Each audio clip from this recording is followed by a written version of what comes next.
എന്താണ് ഇപ്പോൾ ഇടതുമുന്നണി ഗവൺമെൻറ് ഈ ഭാസ്കര കാരണവർ പ്രതിയായ ഷെറിന് പെട്ടെന്ന് ശിക്ഷ ഇളവ് നൽകാൻ കാരണം? എന്തായാലും അത്തരത്തിലുള്ള ശിക്ഷ ഇളവ് അവർക്ക് ലഭിക്കാൻ സാധ്യത കുറവാണ്.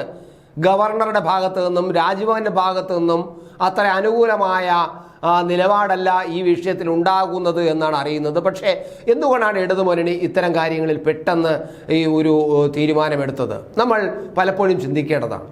കാരണം സർക്കാർ ഒരു തീരുമാനമെടുത്തു കഴിഞ്ഞാൽ ആ തീരുമാനം മാധ്യമങ്ങളുടെ പുറത്തു വരുമ്പോൾ, അത് ജനങ്ങൾ അറിയുമ്പോൾ, ജനങ്ങളുടെ ഇടയിൽ എത്തുമ്പോൾ ആ തീരുമാനം ജനങ്ങൾക്ക് ഇഷ്ടപ്പെടുന്നതായിരിക്കുമോ, ഗുണകരമായിരിക്കുമോ, ജനങ്ങൾ അതിനെ അംഗീകരിക്കുന്നതായിരിക്കുമോ എന്നുള്ള തിരിച്ചറിയാനുള്ള ശേഷി ഈ ഇടതുമുന്നണിക്കുണ്ട്, പ്രത്യേകിച്ച് CPM-നുണ്ട്.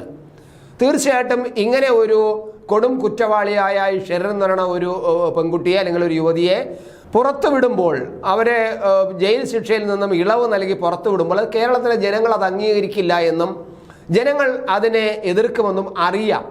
പക്ഷെ എങ്കിൽ പോലും ജനങ്ങൾ ഇഷ്ടപ്പെട്ടില്ലെങ്കിൽ പോലും അത്തരം ഒരു തീരുമാനമെടുക്കാൻ ഈ മന്ത്രിസഭയെ പ്രേരിപ്പിച്ചത് എന്താണ്? വേറൊന്നുമല്ല, ഒരു ഘടകകക്ഷിയുടെ സമ്മർദ്ദം തന്നെയാണെന്നാണ് പുറത്തു വരുന്ന വിവരം.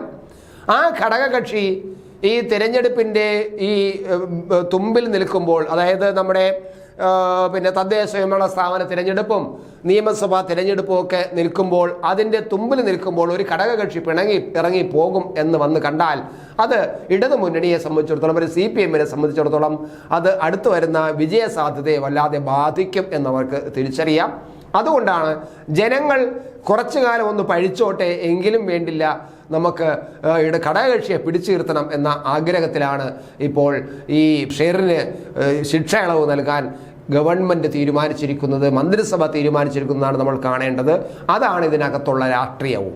എന്തായാലും ഈ ശിക്ഷ ഇളവ് നൽകാൻ സർക്കാർ ശുപാർശയിൽ കൂടുതൽ വിശദീകരണം തേടാനാണ് ഇപ്പോൾ രാജ്ഭവൻ വൃത്തങ്ങൾ നോക്കുന്നത്. രാജ്ഭവൻ ഭാഗത്തു നിന്നും അങ്ങനെ ഉണ്ടാകുമെന്ന്, അല്ലെങ്കിൽ അനുകൂലമായ നിലപാടുണ്ടാകുമെന്ന് തീർച്ചയില്ല. ചെങ്ങന്നൂർ ഭാസ്കര കാരണവർ കൊലക്കേസിൽ ശിക്ഷിക്കപ്പെട്ട ഷെറിൻ ജയിൽ വിമോചിതരാകാനുള്ള സാധ്യത കുറവ് എന്ന് തന്നെയാണ് ഉയരുന്ന വിലയിരുത്തൽ. ജീവപര്യന്തം അവിടെ തടവിന് ശിക്ഷിക്കപ്പെട്ട ഷെറിന് ശിക്ഷ ഇളവ് നൽകാൻ മന്ത്രിസഭാ യോഗത്തിൽ തീരുമാനം രാജ്ഭവൻ അംഗീകരിക്കാൻ ഇടയില്ല എന്ന വിവരമാണ് പുറത്തു വരുന്നത്. എല്ലാ നിയമവശങ്ങളും ഗവർണർ രാജേന്ദ്ര അർലേക്കർ തേടും എന്നാണ് കിട്ടുന്ന വിവരം. വിശദമായ നിയമോപദേശവും തേടും. ഈ സാഹചര്യത്തിലാണ് ഷെറിൻ മാത്രമായി ശിക്ഷാ ഇളവ് നൽകുന്നതെന്ന് പരിശോധിക്കും. എങ്ങനെയാണ്, ഏത് സാഹചര്യത്തിലാണ് ഷെറിന് ഇങ്ങനെ ഒരു അനുവാദം അല്ലെങ്കിൽ ഒരു പ്രത്യേക ഇളവ് അനുവദിക്കാൻ ഈ സർക്കാരിനെ പ്രേരിപ്പിച്ചതെന്ന കാര്യവും രാജ്ഭവൻ കേന്ദ്രങ്ങൾ തിരക്കുന്നുണ്ട്, അല്ലെങ്കിൽ ഗവർണർ അന്വേഷിക്കുന്നുണ്ട് എന്നാണ് അറിയുന്നത്. എന്തായാലും അത് പരിശോധിക്കുമെന്ന് തന്നെയാണ് അറിയുന്നത്. ഷെറിന് നല്ല നടപ്പ് കിട്ടാനുള്ള യോഗ്യതയുണ്ടോ എന്നും രാജ്ഭവൻ പരിശോധിക്കും. ഗവർണർ തള്ളുന്നെങ്കിൽ തള്ളട്ടെ എന്ന നിലപാടിലാണ് മുഖ്യമന്ത്രി പിണറായി വിജയൻ എന്നും സൂചനയുണ്ട്. കാരണം മുഖ്യമന്ത്രി പിണറായി വിജയനെ സംബന്ധിച്ച് അത് വലിയൊരു താല്പര്യമുള്ള കാര്യമല്ല. ഒരു ഷെറിൻ എന്ന് പറയുന്ന പെൺകുട്ടിയെ അല്ലെങ്കിൽ യുവതിയെ പുറത്ത് വിട്ടാൽ എന്ത്, പുറത്ത് വിട്ടില്ലെങ്കിൽ അദ്ദേഹത്തിൻ്റെ പ്രശ്നം, അദ്ദേഹത്തിൻ്റെ ഘടകകക്ഷി, ഒരു മന്ത്രി കൂടിയുള്ള ഒരു ഘടകകക്ഷി പിണങ്ങി പോകരുതെന്ന് മാത്രമാണ്. അതിനുവേണ്ടി അദ്ദേഹം ഈ ഒരു കടുങ്കൈ തീരുമാനമെടുത്തു. പുറത്ത് വിടുകയോ പുറത്ത് വിടാതിരിക്കുകയോ ഗവർണർ ഒപ്പുവയ്ക്കാതിരിക്കുകയോ അതൊരു പ്രശ്നമല്ല എന്ന നിലപാടിലാണ് മുഖ്യമന്ത്രി എന്നും അറിയുന്നു. എന്തായാലും മന്ത്രിസഭ അംഗീകരിച്ചെങ്കിലും ഷെറിൻ പുറത്തു പോകുന്നതിൽ മുഖ്യമന്ത്രിക്ക് പൂർണ്ണ മനസ്സ് ഇല്ല എന്ന് തന്നെയാണ് നമുക്കും ലഭിക്കുന്ന വിവരം. മാത്രമല്ല, ഇത് നമ്മൾ പറയുമ്പോൾ നിലവിൽ ശിക്ഷാ ഇളവിനായി സർക്കാർ ശുപാർശ ചെയ്ത ഒരു തടവുകാരിയുടെ ഫയൽ ഗവർണറുടെ തീരുമാനം കാത്ത് രാജ്ഭവനിലുണ്ട്. അത് മുഖ്യമന്ത്രിക്കറിയാം, ഈ മന്ത്രിസഭയ്ക്കറിയാം, മുഖ്യമന്ത്രിയുടെ ഓഫീസിനറിയാം. ഒരു അപേക്ഷ ഇപ്പോഴും രാജ്ഭവൻ തീരുമാനമെടുക്കാതെ കിടപ്പുണ്ട്. അപ്പോഴാണ് മറ്റൊരു അതേപോലത്തെ ഒരു തീരുമാനമെടുത്ത് വീണ്ടും രാജ്ഭവനിലേക്ക് അയച്ചിരിക്കുന്നതെന്നാണ് നമ്മൾ കാണേണ്ടത്.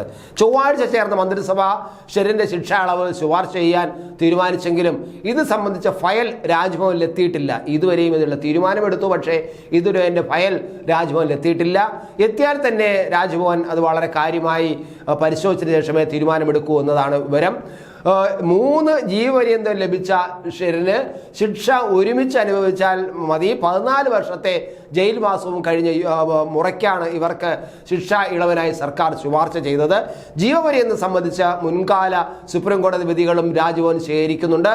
ഷെറിൻ്റെ കാര്യത്തിൽ സർക്കാർ അസാധാരണമായ തിടുക്കം കാട്ടിയെന്ന വാർത്തകൾ രാജ്ഭവന്റെ ശ്രദ്ധയിൽപ്പെട്ടിട്ടുണ്ട്. ഒരു മന്ത്രി ഷെറിൻ്റെ മോചനത്തിനായി ഇടപെട്ടെന്നും ഇക്കാര്യം ഗവർണറുടെ ശ്രദ്ധയിൽപ്പെട്ടിട്ടുണ്ടെന്നും മരിച്ച കാരണവരുടെ ബന്ധുക്കൾ പറഞ്ഞിരുന്നു. ഇക്കാര്യം അവർ ഗവർണറെ പരാതി മുഖാന്തരം അറിയിച്ചു കഴിഞ്ഞു എന്ന വിവരമാണ് പുറത്തു വരുന്നത്. ഇതെല്ലാം മനസ്സിലാക്കിയാണ് രാജ്ഭവൻ നീങ്ങുന്നത്.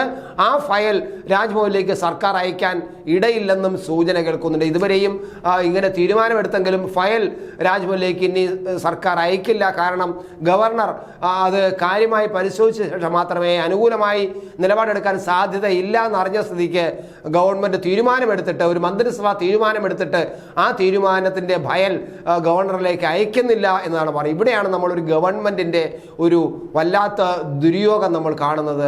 ഗവൺമെൻറ് ചാടിക്കൂട്ടി തീരുമാനമെടുക്കുന്നു, അതിനെതിരായിട്ട് വാർത്തകൾ നിറയുന്നു, ജനങ്ങൾ അതിൽ പ്രതിഷേധിക്കുകയോ അത് അവരുടെ അഭിപ്രായങ്ങൾ സോഷ്യൽ മീഡിയയിൽ ചെയ്യുന്നു. അപ്പോൾ ഗവൺമെൻറ് ആ തീരുമാനം പൂഴ്ത്തിവെക്കുന്നു. എന്തൊരു ഗതികേടാണ് ഒരു ഗവൺമെൻറ് അവസ്ഥ എന്ന് നോക്കുക.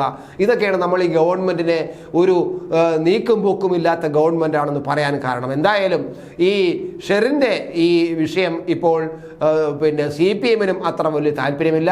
CPM-ലെ ഒരു വിഭാഗം അതിനെ എതിർക്കുന്നുണ്ടെന്ന് അറിയുന്നു. എന്നാൽ ഫയൽ രാജ്ഭവൻ കൈമാറണമെന്നും തീരുമാനത്തിനായി സമ്മർദ്ദം ചെലുത്തേണ്ടതില്ലെന്നുമാണ് മുഖ്യമന്ത്രിയുടെ പക്ഷം. കാരണം കൊടുക്കാതിരുന്ന നാണക്കേടാണ്. തീരുമാനമെടുത്ത ഫയൽ രാജ്ഭവനിലേക്ക് കൊടുക്കാതിരുന്ന നാണക്കേടാണ്. അതുകൊണ്ട് രാജ്ഭവനിലേക്ക് കൊടുക്കണം. പക്ഷേ കൊടുത്താൽ വലിയ സമ്മർദ്ദമൊന്നും കൊടുക്കണ്ട, അവരെ ഒപ്പിടുന്നെങ്കിൽ ഒപ്പിടട്ടെ എന്ന അവസ്ഥയിലേക്കാണ് കാര്യങ്ങൾ പോകുന്നത്. ഓരോ ജീവിതവും ഓരോ കഥകളാണ്, വേറിട്ട കഥകളുടെ ഒരു കൂട്ടായ്മ. വേണമെങ്കിൽ നമുക്കതിനെ ഒരു നോവലെന്ന് പേരിടാം. അതുപോലൊരു നോവലല്ലേ നിങ്ങളുടെ ജീവിതവും? എന്താ, ശരിയല്ലേ? നിങ്ങളുടെ അനുഭവങ്ങൾ, കഥകൾ എന്തുമായിക്കൊള്ളട്ടെ, അത് കേൾക്കാൻ DNA ന്യൂസിലൂടെ ഞാൻ എത്തുന്നു. കഥ പോലൊരു ജീവിതം, അതിനായി ഞാൻ നിങ്ങൾക്ക് വേണ്ടി കാത്തിരിക്കുന്നു. നമുക്ക് ഒന്നിച്ച് കാണാം, കുറേ കാര്യങ്ങൾ സംസാരിക്കാം, വേദനകൾ പങ്കിടാം. നിങ്ങളുടെ വിഷയങ്ങൾ, അനുഭവങ്ങൾ അത് ഞങ്ങളെ അറിയിക്കേണ്ട വിലാസം താഴെ കൊടുക്കുന്നു.